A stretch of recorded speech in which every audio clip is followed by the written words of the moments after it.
یمن کا ایک بادشاہ تھا جس کا نام ابرہہ تھا۔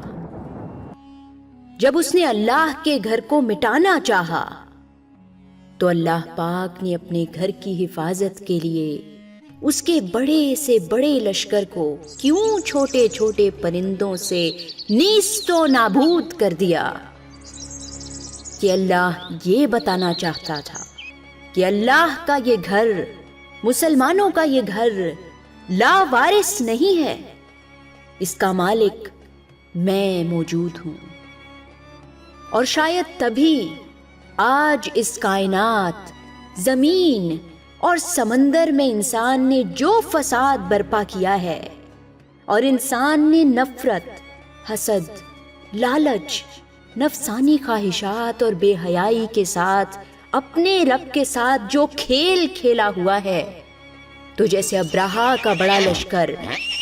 جس طاقت کے ساتھ آیا اور اللہ کے چھوٹے چھوٹے پرندوں کے سامنے کس طرح ڈھیر ہو گیا، ویسے ہی آج بڑے سے بڑے ممالک، اتنی بڑی پاور رکھنے والے ممالک بھی اس چھوٹے چھوٹے وائرس کا مقابلہ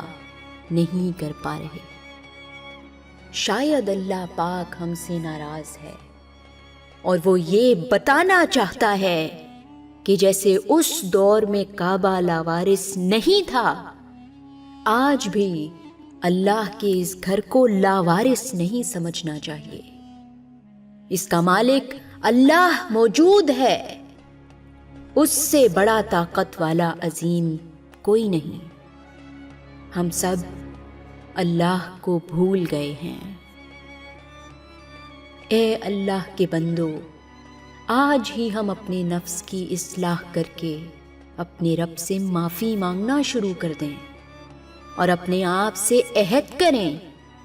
کہ بزرگوں کا احترام کریں گے، حسد، نفرت اور بے حیائی کو ختم کر دیں گے، ایک دوسرے کا احترام کریں گے، اللہ کے حکم کے ساتھ اس دنیا میں سکون سے رہیں گے۔ جیسے اللہ پاک نے کن فیکون کے ساتھ کائنات کو خلق کیا تھا، ویسے ہی کن فیکون کے ساتھ اس دنیا سے وبا کو ختم کر دے گا اور پھر سے انسانیت کو زندگی بخشے گا۔ بے شک وہ ہر چیز پر قدرت رکھتا ہے، قدرت رکھتا ہے، قدرت رکھتا ہے۔